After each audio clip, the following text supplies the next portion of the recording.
record on. Let's see who we got. Yeah, we got a bunch of people. Good. Hey, Rod. There's Sarah. Hey. Good evening, everybody. I have discovered a problem in TaskStream. So if you get something from students, just a heads up, I've not been able, Seth wasn't in today, so I haven't been able to address it. As you can see on the, we should not have that. This is a new student in the spring. It says 0 of 2 are done, 1 evaluation. There shouldn't be but 1.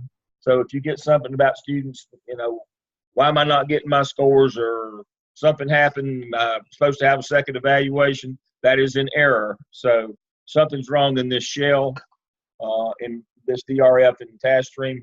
I am aware of it. I found it last night, but I'll get it fixed tomorrow. I'm guessing Seth will be back in tomorrow, so I'll get it fixed in the morning. So if you hear anything about that, that is, just tell them that we're working on that. There's only supposed to be 1 evaluator. Dale. Yes. Situation you and I had that last week with that young lady. They don't know who their evaluators are, correct? No, they don't need to know. I'm just wondering how. If the evaluator wants to tell them, I don't have a problem with that. No, but you know, I got that email from that young lady, wanted to know about that, and I didn't know how she knew she'd gotten my name. No, I don't know either. She's just fishing though. She sent that to everybody. Okay. Well, that's she wanted her evaluator. That was the thing about it, was she was fishing around trying to figure out. She was trying to go around her instructors to the evaluator and argue her case when her work hadn't even gone for evaluation. It got stopped and reviewed. Okay. And she thought it was good enough to go on.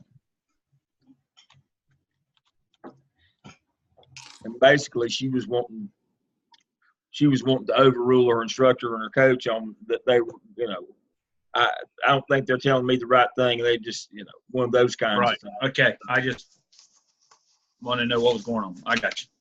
But she was just out fishing.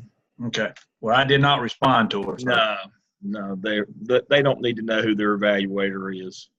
I don't like that, putting pressures on the evaluators. Need to be independent people that don't know these people and evaluate their work on the basis of the work, and not be in the line of fire. The coaches are getting paid for that. Evaluators are not. So I think other than that, we created a new DRF and TaskStream for our add-on EDCI people that's working fine. So that's, I think, all of our TaskStream issues other than this one has just popped up, as I said last night late. I saw it, but I'll get it taken care of first thing in the morning. So other than that, I think TaskStream is all up and going. Everything looks good. They're submitting. You can see a bunch has come in just this afternoon. The OMAs are starting to flood in, and that's good. They're right on time. All the spring add-on folks are putting them in, so that's good. Glad to see that work coming in. Let me log out of that. An email. Let me switch browsers. Danny, I forwarded this one to you from Barbara. I saw that. We've got a student in Jamal, so that would be, you'd be coaching him. Just as a Tiffany, just as a reminder, she's in an audit situation and she has a incomplete hanging over her, and I did not remove the incomplete. I extended it to the end of the semester with Luann this morning.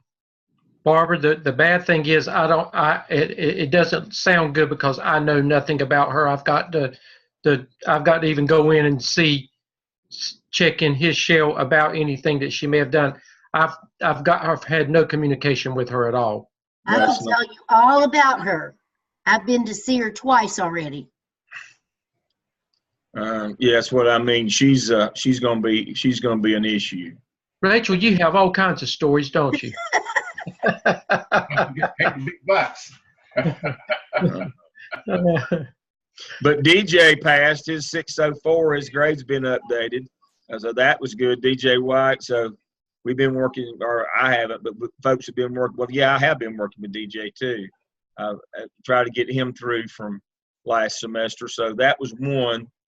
Tiffany was so far behind. The one we're talking about what I had them do is put her in an audit situation where I didn't think she could reasonably get her work done in 90 days. She had 4 months and didn't get anything done, and so I didn't. I mean, she told us she wasn't going to do anything, so we put her back in through not doing her work, and so we've got her doing that.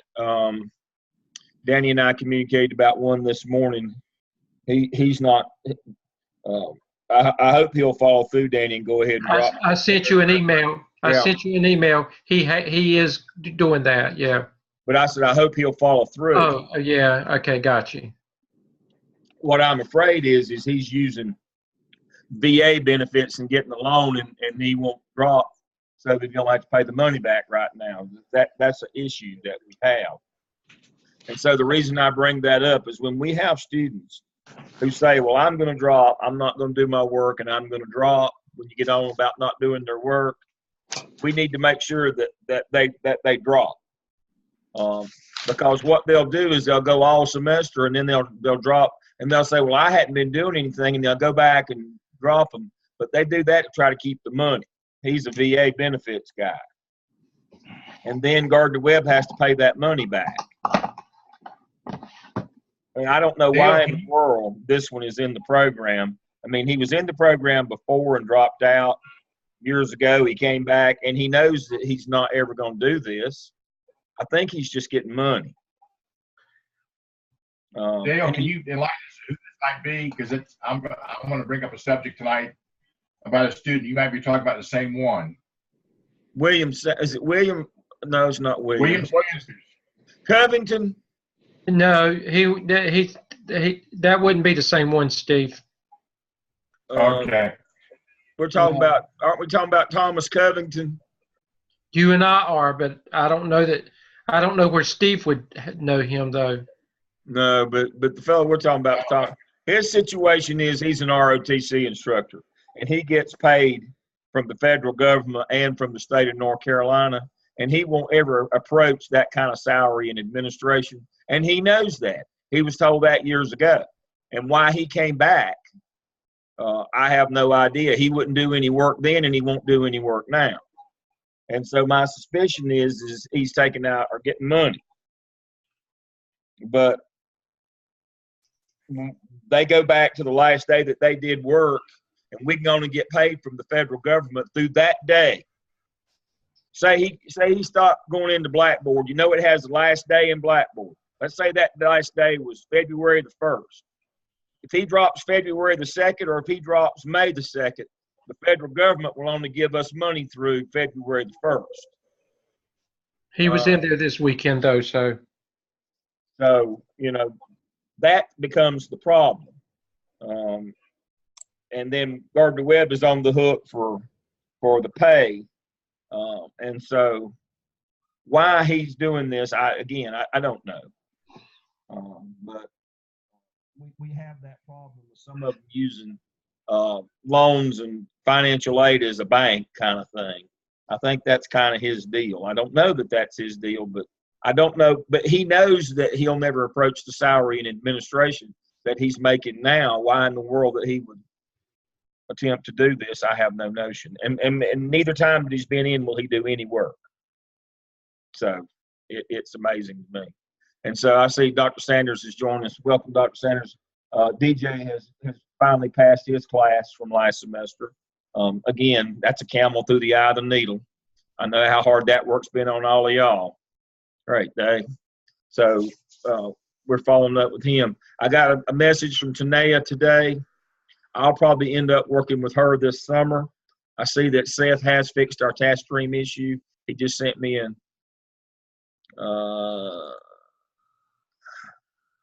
and so he's got that fixed. Good. He just sent me an email that task stream, so that shouldn't affect. But if you get something about I have 2 evaluators, just let them know we fixed that problem. That was an error. That's been fixed. Let's see. Tanea Barrett wants back in. I will recommend that Tanea get back in.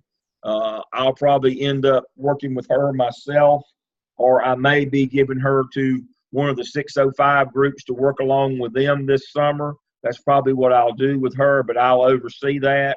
But what I'm finding is we'll put them with a group. When they come back, they're doing much better.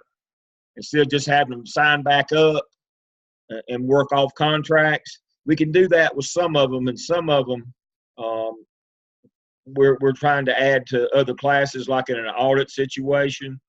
And so I may try to get them to let her audit 605 this summer and get her work completed. She thinks she's not far away. I know she is. She's a lot further away than she thinks she is. And so she thinks it's just about uploading work, and it's not. Kind of like Matt, the one that we got with Matt, Danny. Mac's actually submitting work to me twice, though, and it's been acceptable up to this point. He sent me something this weekend. You're damning him with faint praise. It's been acceptable. So yeah, I know. It's Well, you have to realize his is not the current program. I'm having to go back and figure out how to make all this work from the old program. I know. But you do have the audit to work off of, so we know what he's missing. Yeah. I don't know, Dale, about Krista Carter, because she wanted to sign the contract for this semester only, and she hasn't submitted one thing. I know. No, see, that's what I'm talking about. These contracts, I'm afraid what we're going to have to do is limit the use of contracts and make them do an audit. Yeah, I think that's probably better, the audit. I'm just getting the work out of them on a contract. At least we have that contract. Right. But I think we'd be better off if we put them in an audit situation. Yeah. Dale, when you do your town hall meeting with the 603s, Mm-hmm. you point that out and give them that if they're way behind, they're going to go into Yes. Repeat the class, and Right. they'll be allowed to go on. I think some of mine need to hear that for this semester. Yeah, I'm going to talk about repeat and audit. That's exactly what we're going to talk about. I told the 601s that in their last town hall, and I'm going to tell the 603s that tonight as well, that, we're not just going to do an incomplete and let you keep on going. That doesn't work. We did that for years, and it didn't work then. It's not working now. That what we're going to do is if you don't have at least half of your work, if you're not an incomplete, you're supposed to have like 80% of the work done to get an incomplete, because they only give you 90 days, 30, 60, or 90. And if you're less than 80% of the way through, we're not going to let you take 605 this summer and in a short session anyway. You've only got 10 weeks, and you've really only got effectively you've only got 8 weeks, and you got to have everything in 8 weeks. And so you've got a half a semester. You can't go to 605 behind. And so those that don't complete this summer, I'm not going to let them take 605 this summer. I'm going to put them in an audit situation in 603 to catch up. We're not going to let anybody that's more than just a little bit behind go to summer. That just doesn't work. We just don't have enough time. We can't produce miracles here. The work is what it is. And I want it to be good work. I want there to be rigor. I want it to be quality. And with 8 weeks to produce work and you're already behind,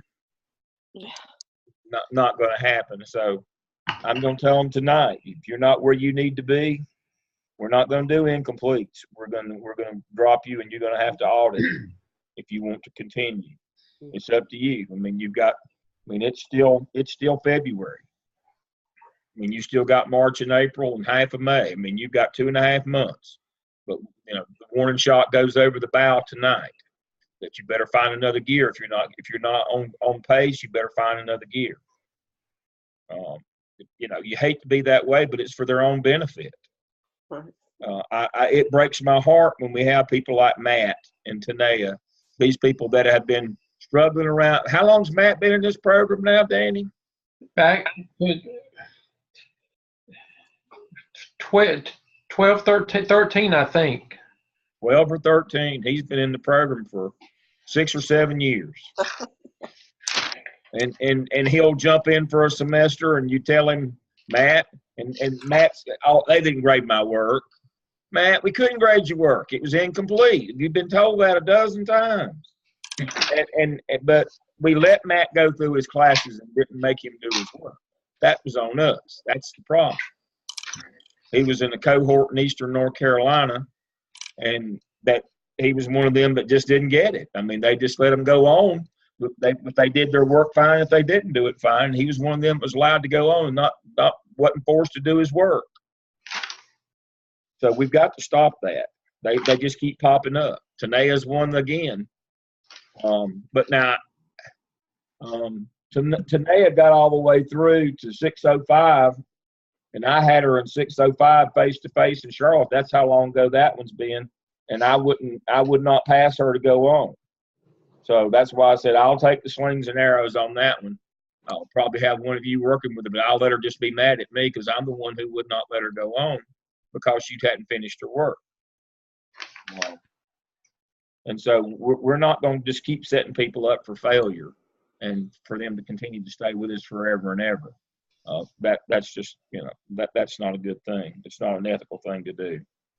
You got to get your work, or we're going to put you back where you can get your work before we keep going forward with you. The work's what's important. The work is what's important. So I'm looking through. I didn't have a lot else tonight. I would like, I clicked into a class last week and I gave feedback on that class. I would like to see when you're doing mini lessons, whether you're the coach or whether you're an instructor and you're doing mini lessons, make sure you've got something on the screen that summarizes that lesson. You don't have to be as bad with lists as I am. I've got Dale's notes or a list or a top 10 for everything in the world. But you don't have to be as anal as I am about that. But when you're doing, say you're doing a 15-minute on DeFore, or 15 minutes on Marzano, make sure you've got something, just some bullets, the takeaways for students on the screen, so that they're not just looking at a dead screen or just watching you face to face. Make sure you've got something on there. That's just the best practice in online education. That's one of the things that students tell me all the time. Can you send me this? I've already got it in your materials folder for you. I've already summarized it. I had it on the screen. This is where you can go back and find it.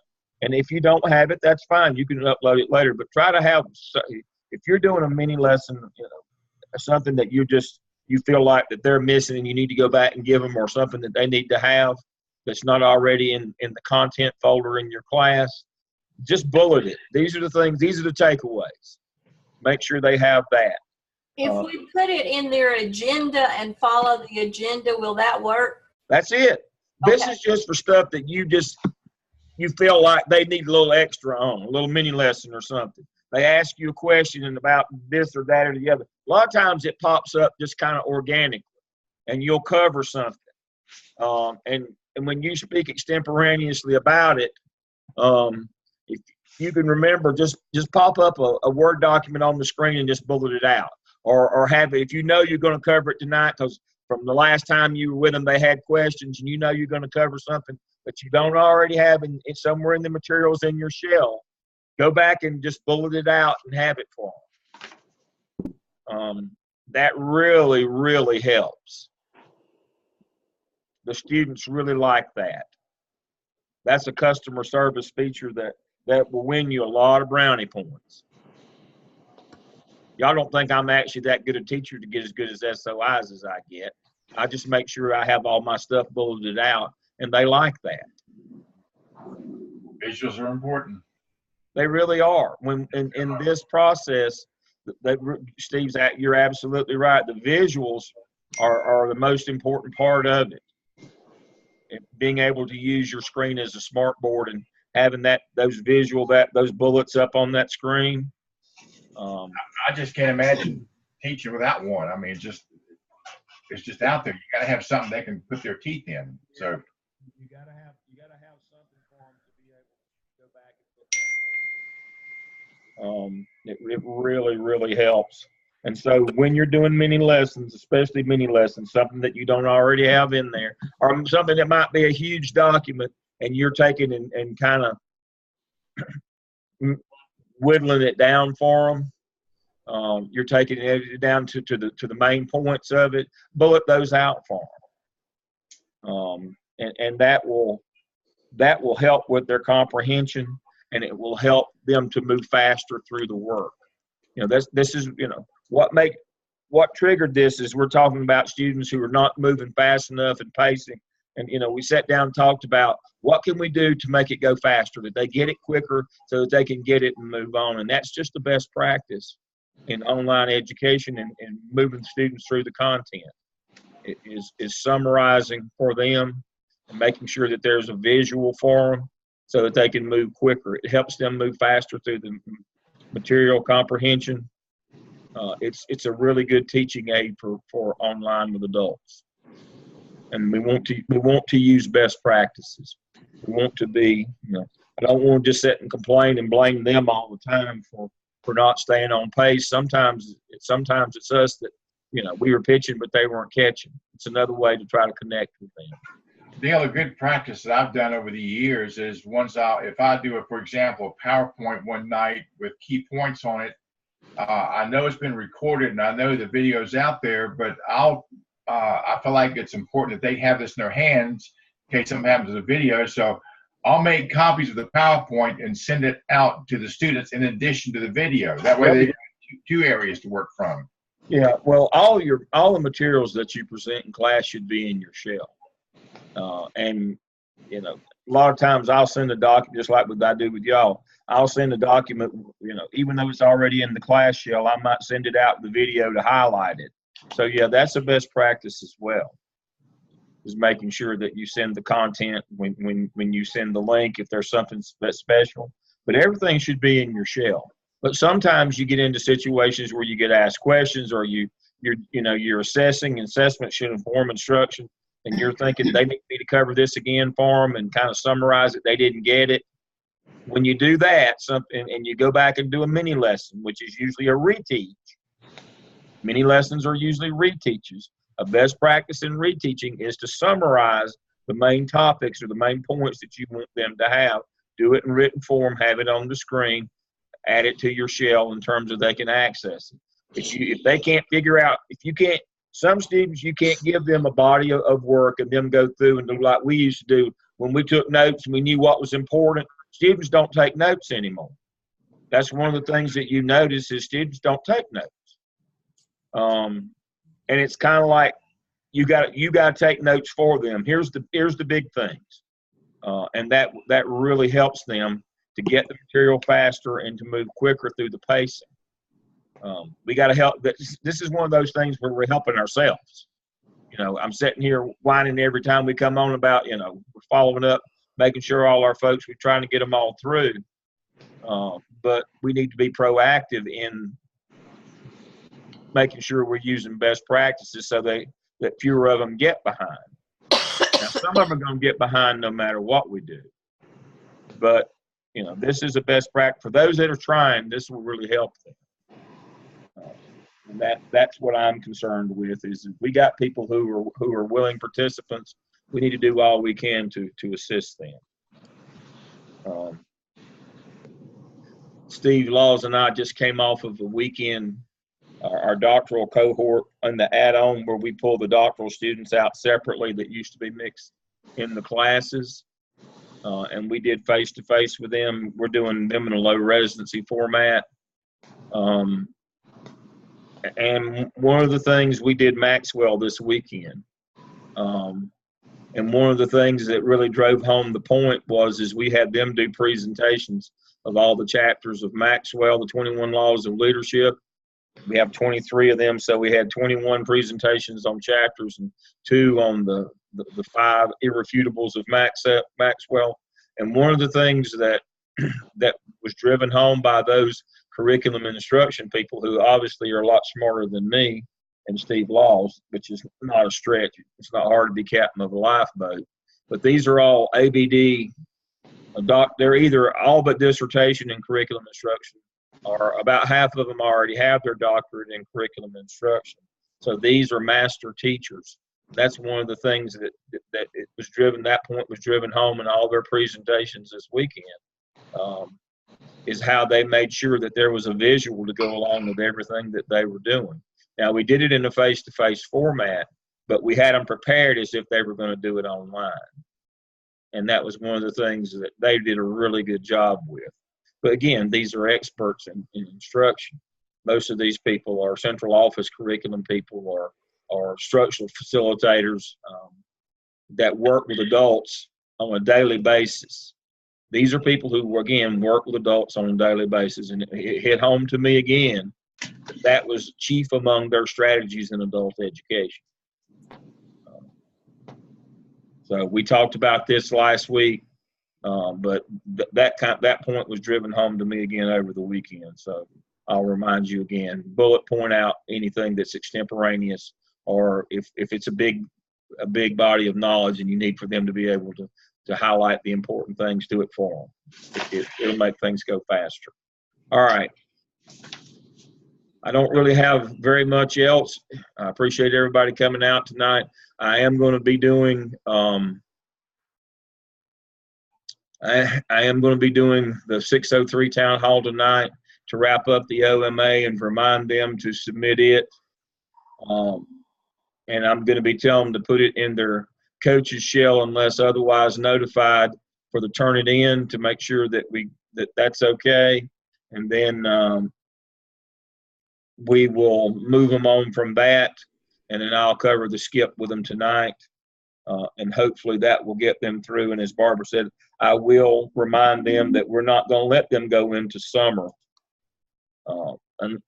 unless they have everything done or or they can finish it into 2 weeks between the session being over and summer school starting. If they can finish it in that 2 weeks, if they can't, we're not going to sign them up. We're going to pull them out of 605 and make them audit 603 and then finish in the fall.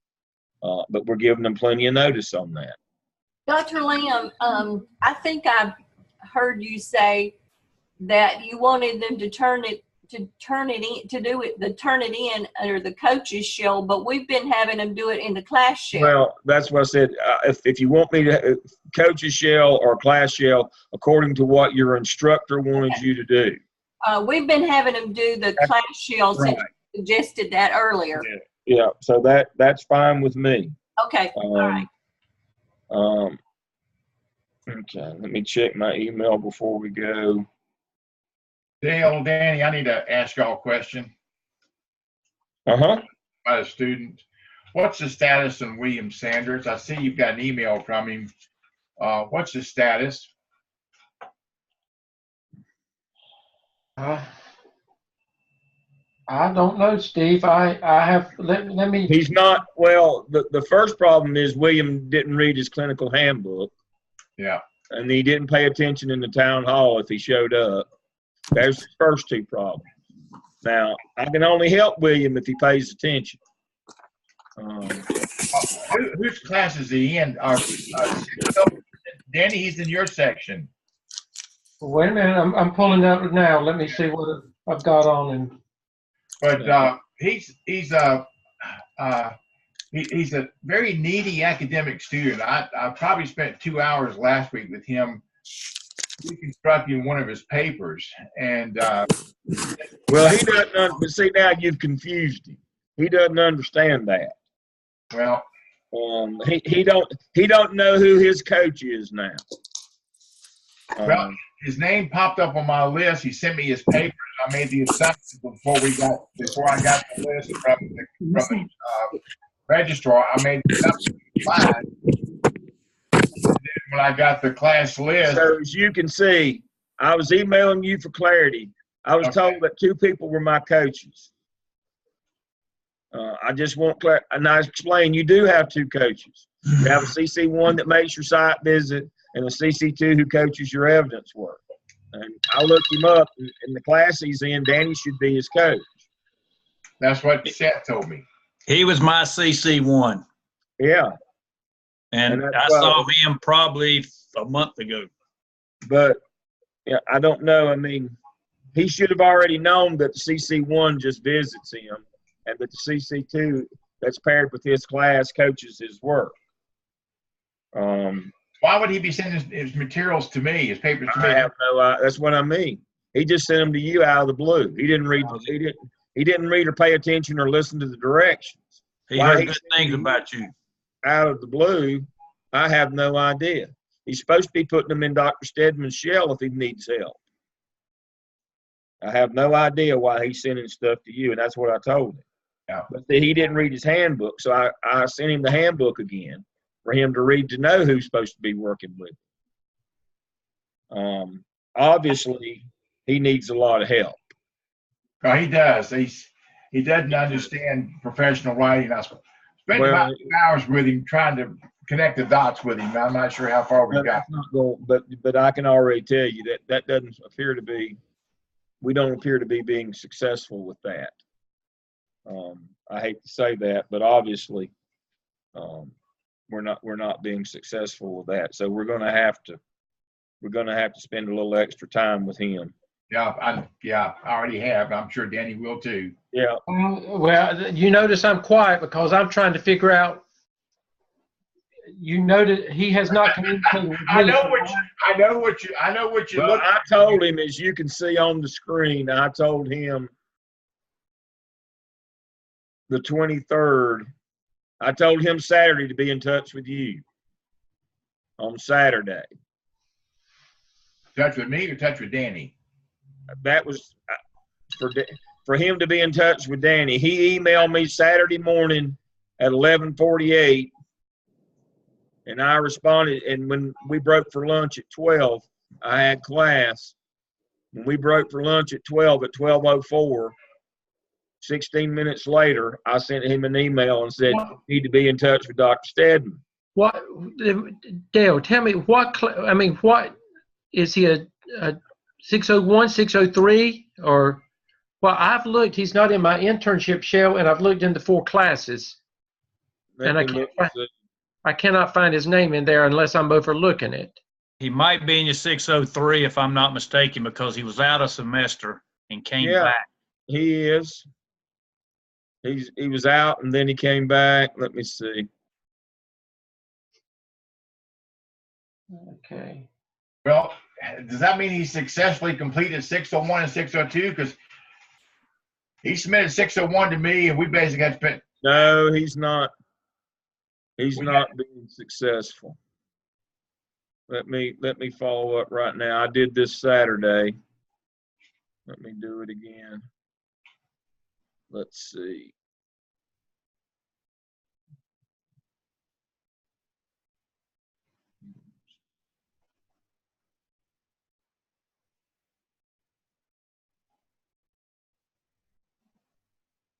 But Danny, he is not listed under my internship students, and I just looked. He's not in my internship. I didn't think I recognized the name. Okay, well, I just passed on what Seth told me, but I wanted to let you know this young man is struggling academically. I'll be glad to keep him, work with him, because we've already got a bond set. And I would like to, work with him, because I just feel like that he's going to need a lot of extra help, and I guess I could write an IEP for him academically. I'm kidding. But, yeah. If he's in 603, he is not listed in the intern students that I'm looking at. There's no way he can be 603 with Karen. He's in 602 with Karen Sumner. Okay, well then that. Well, that's not what he was. If he was put in my list, he's one of them that I was never. Dr. Pickard, you keep working with him then. Okay. He was put in the DRF for Danny, because that's where I looked him up. Yes, sir. I've gone back to the spreadsheet here. Is he in class with Karen? Yes, sir. As far as I know, Karen didn't have class last week, so I don't know. But he is a 602 with Karen then. Okay, that's what Seth had told me. Okay, well then he's with you. He's in the wrong DRF and task stream. I'll take care of that then. Okay, I'll work with him, Dale. He needs a lot. Yeah, he's yours to work with. So. Thank you. I'll tell him that. He'll probably be thrilled, because he was really apprehensive about changing Horses. I'll send him a follow-up email that you'll be working with him then. Okay. All right. Steve, you get the award for doing the IEP students. There, we spent over. I'll tell you, we spent over 2.5 hours going through his paper. It was, the headings, subheadings. It was a mess. I'm gonna tell you, I gotta get off so we can get back on with. You got class tonight, Dale. Yeah, I know. But I'm gonna tell you a quick story. Phil Neely worked for Pepsi Cola forever in Charlotte. He worked for Mr. Halton, who owned the Pepsi plant. He was our representative in all the schools. He got our scoreboards and did all the things that we needed in schools and ran all our drink machines. And Phil got old and was going to retire, and Mr. Halton was going to retire, turn his business over to his daughter, Dale. I don't know if you know her. She's giving all the money to UNC Charlotte that she used to give to the school system. It's now Halton Arena out at UNCC. But anyway, Pepsi Cola had a golf membership at TPC Piper Glen, country club membership, and Mr. Halton wanted to give it to Phil, his longtime employee.